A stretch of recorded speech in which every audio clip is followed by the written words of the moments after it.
Hey guys, Instructor Pilot Chris on this beautiful Wednesday. I intend to have the second flight of the E-flite UMX B-2, this beautiful stealth aircraft. Last video I posted of this aircraft, I did low passes, and being that it was a maiden flight, I didn't do anything too crazy. And since then I just made sure that all the controls were still secured, nothing had come loose, nothing vibrated loose, both internal and external. Always a good idea following a maiden flight just to make sure that nothing comes loose. But as expected, everything is in good shape. The first flight was uneventful.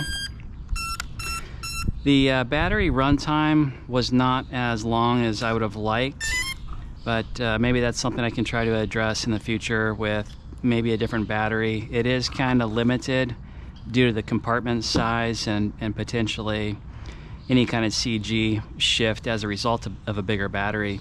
But having said that, I still want to see if I can find a bigger capacity battery pack. Just because this thing is so fun, I hate having short flights on it.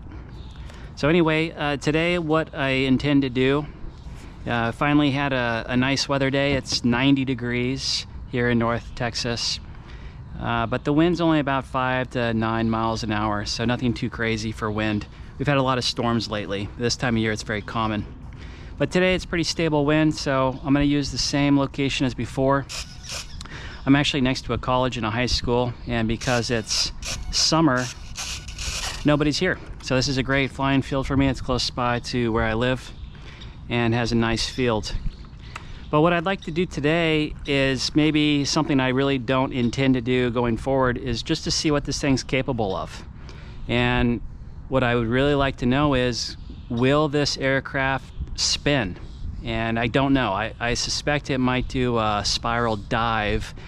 That's not what I'm trying to do. I want to see if I can actually get it to spin. So I will try to do that. I will try to be a little bit more aggressive today with maneuvers, just to see what the aircraft limitations are. But on a go-forward basis, following today, I'll probably just try to fly this thing scale. It's absolutely beautiful, and in the sky, it's even cooler. So that's what we're going to do today. We're going to try to do some spins, if possible, maybe a couple low passes, certainly some rolls, and maybe I'll throw a loop in there. All right, that's what we're going to do.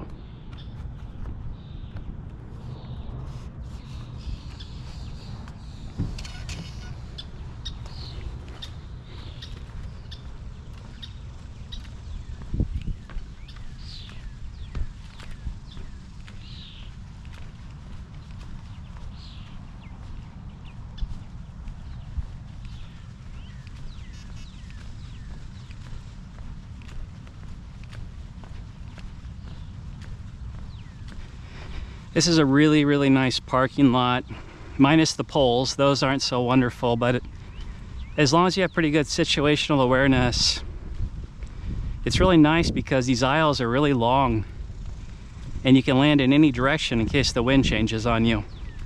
So for that reason, and the close proximity to where I live, this is a really nice area to be on the weekends when school is out.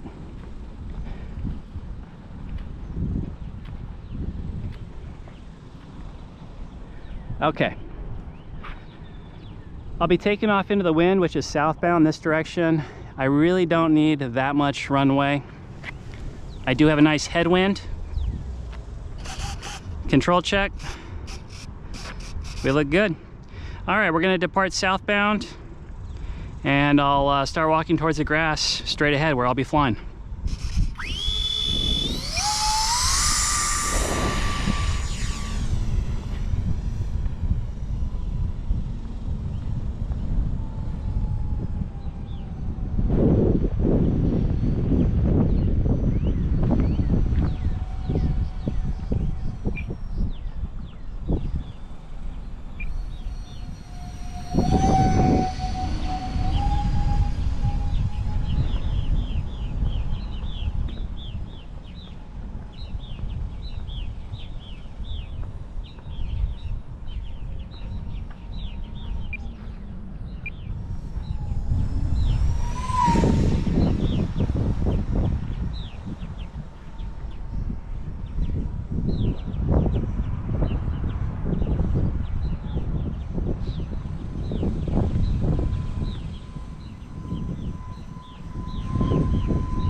All right, well, now I can give you a little bit of a review following that second flight.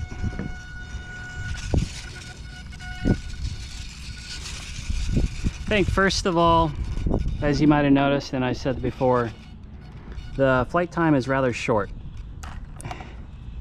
and the battery's a little warm, but it also is 90 degrees, so I'm keeping that in mind. I did start with a nice cool battery before I tried flying today. So the duration of the flight is short. In terms of handling characteristics, you know, this thing is not an aerobatic aircraft. Obviously, that's not the design. I think many of us, regardless of what the aircraft is, when we have a model, we just want to see what it's capable of doing. I know there's people that have RC airliners and whatnot that do maneuvers and such, so I wanted to see what this is capable of. It does not spin, at least not the way it is, the aircraft is stock. It does more of a spiral. So that's maybe not a surprise. I kind of was expecting that, but it was a high-speed dive when I attempted to spin this, which can be pretty dangerous. I don't know if this thing has any like speed limitations, What I can tell you, and what is in the video, is this thing is prone to a tip stall. So if you exceed the critical angle of attack, whether that's because you're doing a spiral dive and you aggressively pull up, or if you're just going pretty fast and banking hard around the flying field, changing your angle of attack rapidly, you know, even on landing. You can do that when you flare, for example, right? If this is your normal flying attitude on approach and you flare significantly hard for some reason and do one of these, that breaks the airflow over the wing, and that in itself can cause a dangerous loss of control. So I did notice that happened to me slightly on one of my turns, and I dropped a wing. So that was unintended. I'm flying, I give a little bit too much back stick, aircraft stalls, and it wants to do more of a snap roll on you. I will say that it wasn't violent. There are other aircraft and RC models that are more violent, but it is something to be aware of if you're probably slow in banking or low and banking hard. That's not a great idea. So I kind of got that out of my system. I'd like to keep this thing pretty, so I intend to, on a forward basis, probably fly this more scale. It's absolutely gorgeous. I love flying this. It's a beautiful airplane. It looks really good at home. I didn't really want to go outside in 90 degrees and humid weather, but just sitting and walking by this in the house, I just couldn't help myself. I wanted to go fly it again. Please like and subscribe. I have another aircraft on the way, and I'll be doing an unboxing of that, as well as a flight and review. And I'll keep flying and reviewing this aircraft as I progress, if I can find any mods for that battery or anything else. But I don't intend to change the appearance of this aircraft. I think it's beautiful. All right, thank you for watching. I'll see you in the next one.